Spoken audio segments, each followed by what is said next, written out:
Alhamdulillahilladzi bi nikmatihi tatimmus shalihah wa ala alihi wa sahbihi wa man walah may yahdihillahu fala mudhillalah wa may yudlilhu fala hadiyalah. Asyhadu an la ilaha illallah wahdahu la syarika lahu wa asyhadu anna sayyidina Muhammadan abduhu wa rasuluh. Rabbi shrah li sadri wa yassir li amri wahlul 'uqdatam min lisani yafqahu qawli. Subhanaka la ilma lana illa ma 'allamtana innaka antal alimul hakim. Wa qala Allah ta'ala fil Qur'anil Karim. A'udzu billahi minasy syaithanir rajim.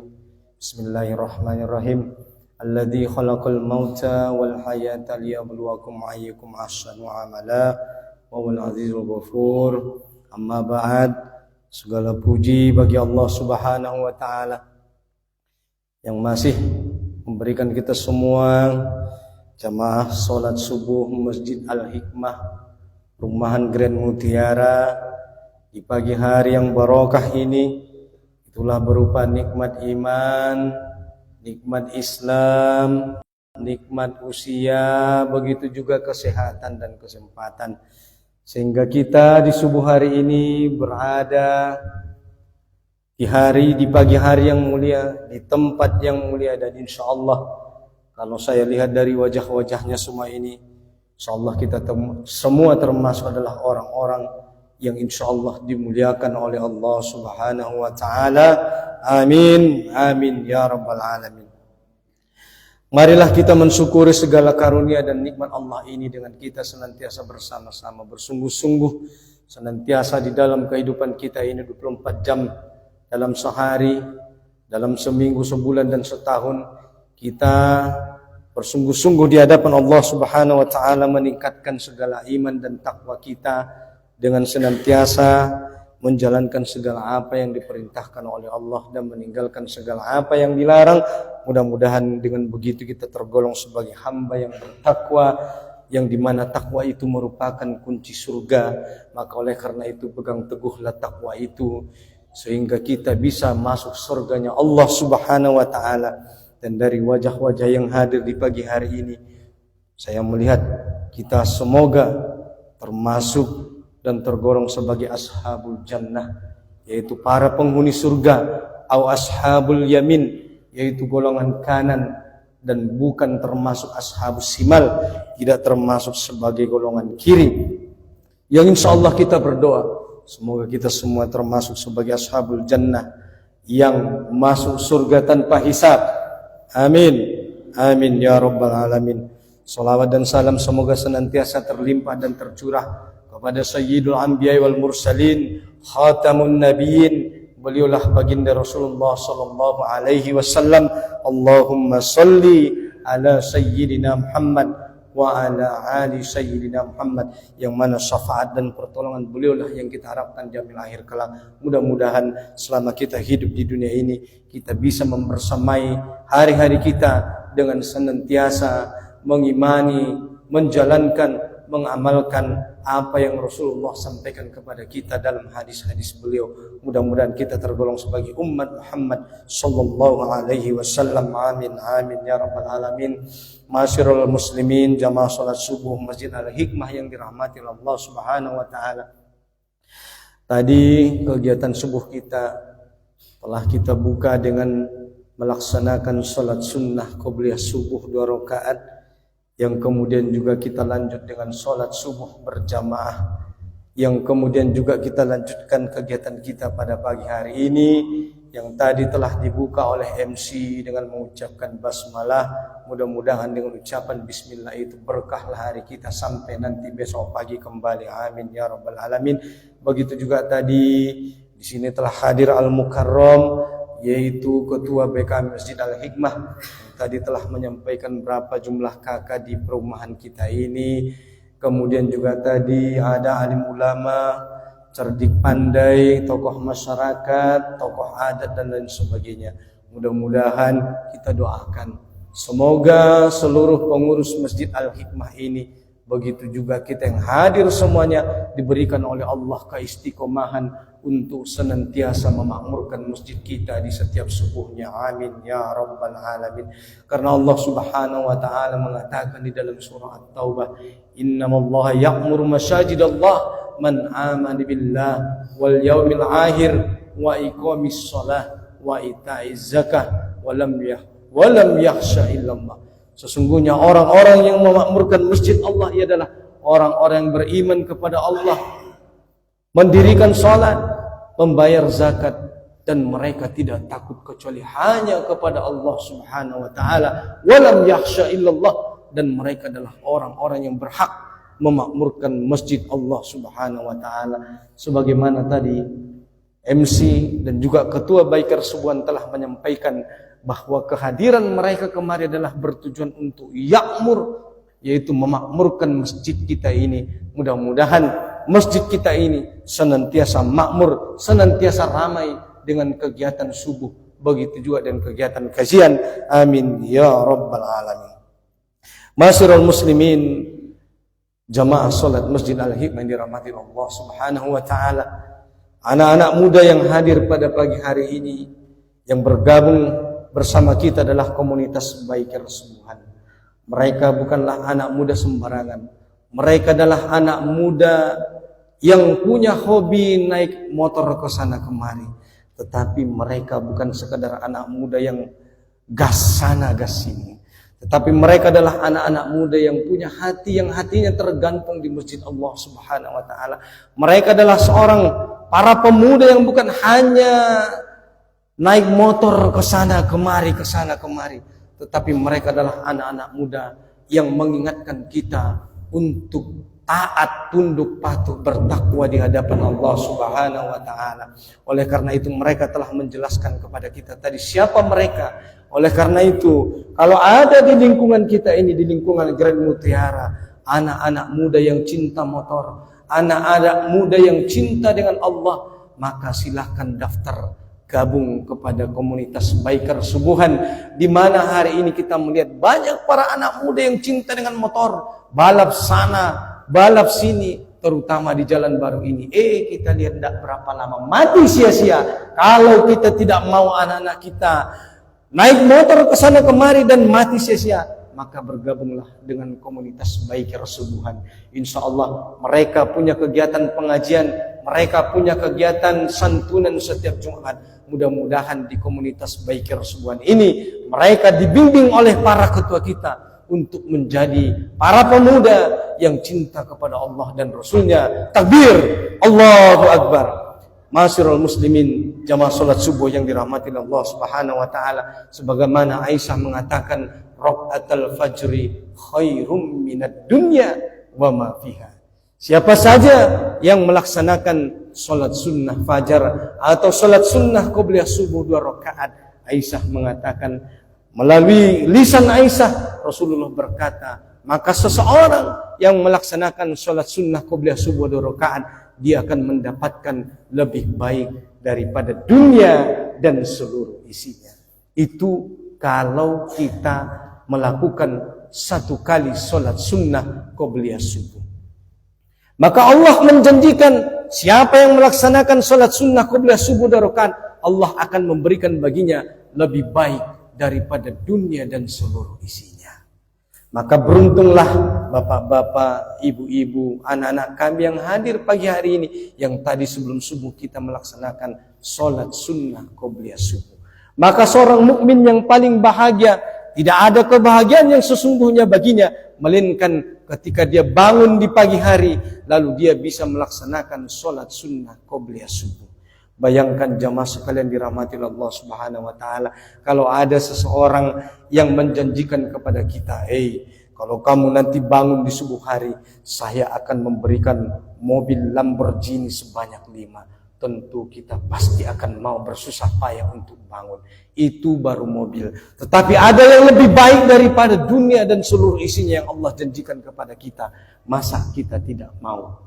Kalau ada orang menjanjikan kepada kita pada subuh hari, siapa yang bangun subuh, maka akan saya kasih uang 1 triliun.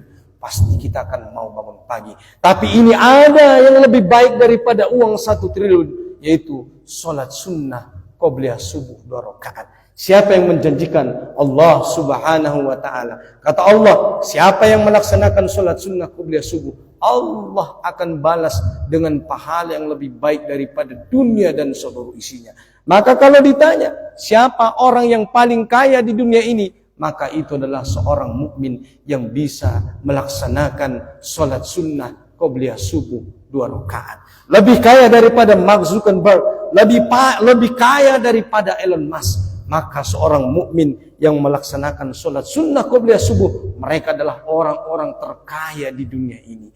Maka kalau kita mau mempunyai kekayaan itu, maka bangunlah di subuh hari dengan melaksanakan sholat sunnah qobliyah subuh 2 rakaat, yang kemudian kita lanjut dengan sholat subuh berjamaah di masjid. Kalau 1 kali saja kita melaksanakan sholat sunnah qobliyah subuh, Allah kasih kita dunia dan seluruh isinya. Kalau 100 kali sholat sunnah subuh, berapa pahala yang kita dapat? 100 kali dunia dan seluruh isinya. Bagaimana kalau kita seumur hidup sholat sunnah qobliyah subuh? Berarti lebih besar. Bagaimana? Tak terhitung jumlahnya. Itulah balasan dan ganjaran dari Allah. Nanti itu semua kita akan dapatkan di negeri akhirat yang abadi. Masyiral muslimin, jamaah salat subuh yang dirahmati Allah Subhanahu wa taala. Allah Subhanahu wa taala Al-Khaliq. Dialah Sang Maha Pencipta, Al-Mudabbir, yang Maha Pengatur, Asy-Syari'. Dialah Allah yang membuat aturan dan undang-undang. Allah Subhanahu wa taala tidak hanya menciptakan alam semesta, manusia dan kehidupan, tetapi Allah juga menciptakan yang namanya alam akhirat, di mana nanti setelah kita semua mati, kita akan kembali ke alam akhirat itu, negeri yang abadi, yang kita akan kekal selamanya di sana. Yang kalau kita sudah berada di sana, kita tidak akan kembali lagi ke dunia ini. Oleh karena itu, kalau kita tidak mempersiapkan dari sekarang amal ibadah apa yang akan kita bawa, lalu kapan kita lagi akan mempersiapkan diri? Sementara kalau kita sudah berada di alam negeri akhirat yang abadi, kita tidak lagi punya kesempatan beramal. Oleh karena itu, manfaatkanlah kesempatan umur 60-70 tahun. Kita hidup di dunia ini tidak lama waktunya. Sewaktu-waktu Allah bisa memanggil kita, mumpung kita masih punya kesempatan, mari memperbanyak amal ibadah untuk belanja ketika kita kembali ke negeri akhirat yang abadi. Jamaah sekalian dirahmati Allah Subhanahu wa taala, bayangkan kalau kita melakukan sebuah perjalanan, mungkin kalau kita melakukan perjalanan ke Medan, Padang, Jakarta, atau mungkin ke Inggris, Prancis, tentu persiapan kita tidak sedikit. Kita membawa bekal yang banyak. Itu perjalanan kalau di dunia. Bagaimana kalau perjalanan itu yang akan kita tempuh, perjalanan yang tidak akan pernah kita kembali lagi ke tempat asal kita? Sudahkah kita mempersiapkan amal ibadah, belanja yang akan kita bawa ke negeri akhir yang abadi? Oleh karena itu, mari dari sini kita beriman, bertakwa, dan dengan itulah modal kita untuk menghadap Allah Subhanahu wa taala. Masyiral muslimin, jamaah salat subuh yang dirahmati Allah Subhanahu wa taala, terkait dengan subuh ini ada satu kisah yang sangat luar biasa dari seorang sahabat yang bernama Abdullah bin Ummi Abi Maktum. Sahabat mulia Abdullah bin Ummi Abi Maktum adalah salah satu di antara 2 muazzin Nabi. Siapa di antara salah satu 2 muazzin Nabi yang satu lagi? Itulah yang kita kenal dengan namanya Bilal bin Rabah. Ada 2 muazzin Nabi Muhammad sallallahu alaihi wasallam. Yang pertama adalah Bilal bin Rabah dan yang kedua adalah Abdullah bin Ummi Abi Maktum. Merekalah yang senantiasa azan subuh di Masjid Nabawi Rasulullah sallallahu alaihi wasallam. Maka yang bertugas membangunkan Nabi Muhammad sallallahu alaihi wasallam adalah Bilal bin Rabah. Bilal bin Rabah yang tahu di rumah istri yang keberapa Rasulullah sallallahu alaihi wasallam berada pagi-pagi pada pagi hari itu. Maka azan pertama dibuka oleh Bilal bin Rabah. Maka itulah kenapa menjelang subuh ada 2 kali azan. Azan yang pertama bertujuan untuk membangunkan orang yang masih terlelap tidur, atau kalau ada orang yang belum tertidur agar dia bisa beristirahat sejenak. Azan itu dilakukan oleh Bilal bin Rabah. Maka azan yang kedua dilakukan oleh Abdullah bin Ummi Abi Maktum, seorang sahabat yang Allah angkat penglihatannya, seorang sahabat yang buta matanya. Maka kalau sahabat Abdullah bin Ummi Abi Maktum itu berjalan ke masjid, beliau meraba-raba jalan. Sahabat mulia Abdullah bin Ummi Abi Maktum itu kalau sholat senantiasa sholat 5 waktunya ke masjid, sebagaimana Rasulullah mengatakan as-sholatur rajul fi baitihi illal maktubah. Sholatnya laki-laki itu adalah di rumahnya kecuali yang wajib. Maka kalau yang wajib, laki-laki sholatnya adalah ke masjid. Tapi kalau yang sunnah silakan di rumah. Maka kalau merasa laki-laki, sholat fardunya adalah di masjid. Nah, kecuali bapak-bapak ini laki-laki soleha. Maka ibu-ibu yang hadir, kalau ada bapaknya sholat di rumah, maka itu adalah laki-laki soleha. Ganti celana dengan rok, berarti dia bukan laki-laki soleh. Kalau laki-laki soleh, sholat 5 waktunya adalah di masjid. Sebagaimana tadi Rasulullah mengatakan, as-sholatur rajul fi baitihi illal maktubah. Sholatnya laki-laki adalah di rumahnya, kecuali sholat yang wajib. Maka kalau sholat wajib, sholatnya di masjid. Ma'asyiral muslimin yang dirahmati Allah subhanahu wa ta'ala. Sahabat mulia Abdullah bin Ummi Abi Maktum, kalau sholat zuhur ke masjid masih ada penuntun, asar masih ada penuntun, maghrib masih ada penuntun, isya masih ada penuntun. Tapi subuh Abdullah bin Ummi Abi Maktum kesulitan untuk mencari yang namanya seorang penuntun untuk ke masjid. Maka datanglah sahabat mulia Abdullah bin Ummi Abi Maktum kepada Rasulullah SAW. Apa kata sahabat Abdullah bin Ummi Maktum? Ya Rasulullah, bolehkah kalau aku subuh minta keringanan? Apa itu? Bagaimana kalau aku subuh sholat di rumah saja?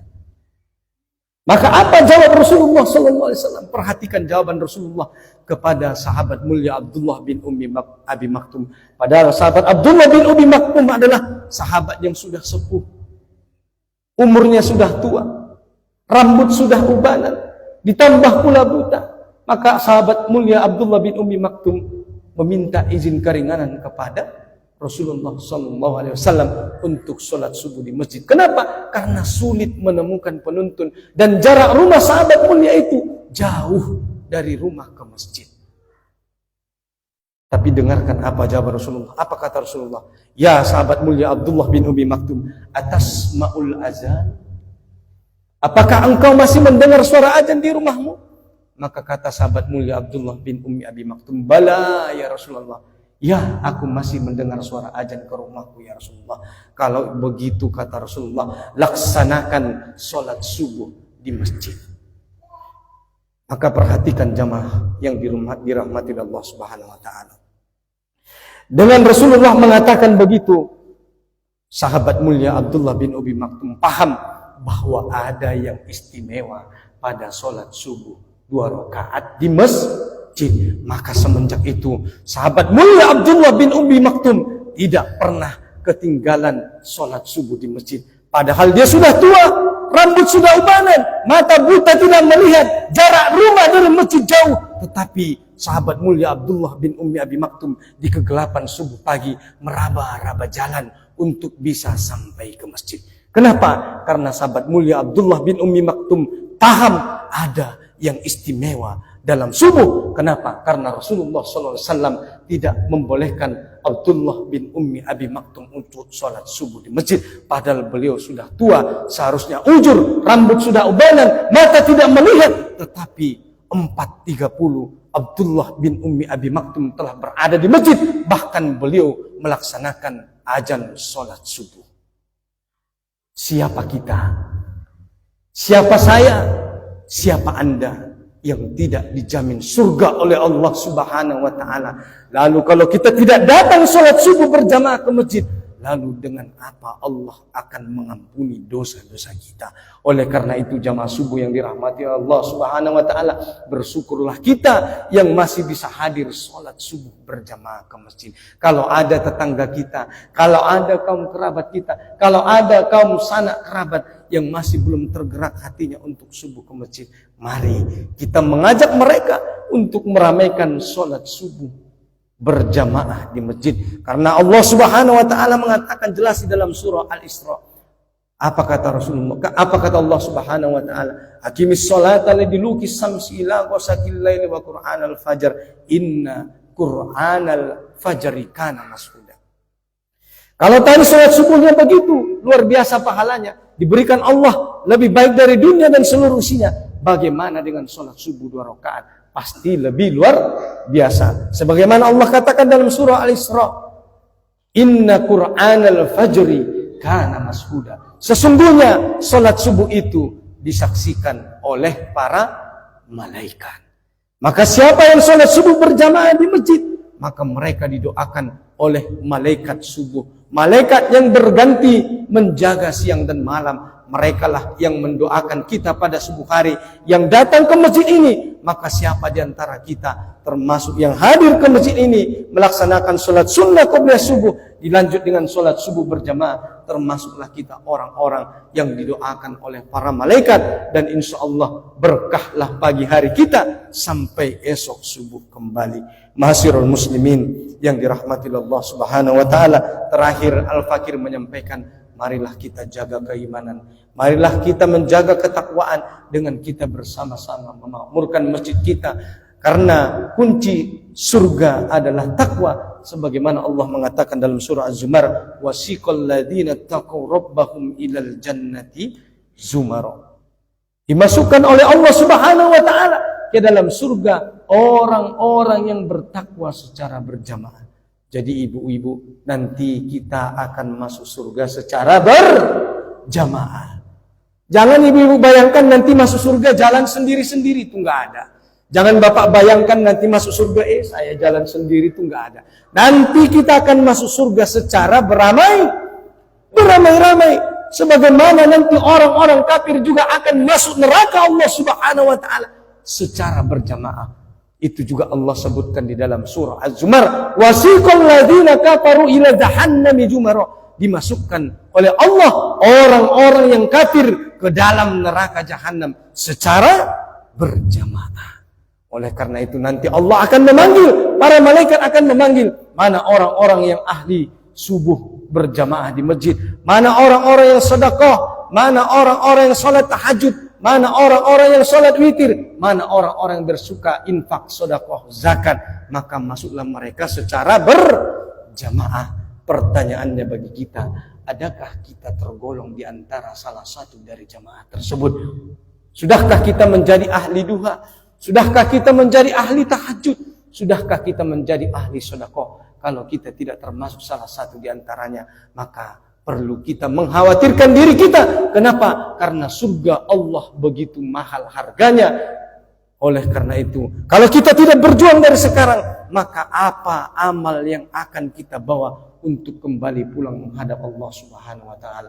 Oleh karena itu jamaah sekalian dirahmati Allah Subhanahu wa taala, mari kita mengingatkan dalam kebaikan dan saling kita mencegah dalam kemungkaran. Mudah-mudahan dengan begitu kita termasuk sebagai hamba yang bertakwa, dan tidak hanya cukup sampai di situ, kita tergolong sebagai orang-orang yang bisa mensyafaatkan 70 orang daripada anggota keluarga kita, karena kecintaan kita kepada Al-Quran, karena pengamalan kita kepada Al-Quran, karena perjuangan kita kepada Al-Quran. Kita adalah orang-orang yang berhak mensyafaatkan keluarga kita. Kita adalah orang-orang yang berhak memperoleh surga Allah, surga jannatun tajri min tahtihal anhar, surga yang mengalir di bawahnya sungai-sungai. Mudah-mudahan kita semua tergolong sebagai ashabul jannah, tergolong sebagai ashabul yamin, dan pertemuan kita ini tidak hanya sampai di sini, tetapi kita juga nanti akan bersama bertemu kembali di surga Allah Subhanahu wa taala.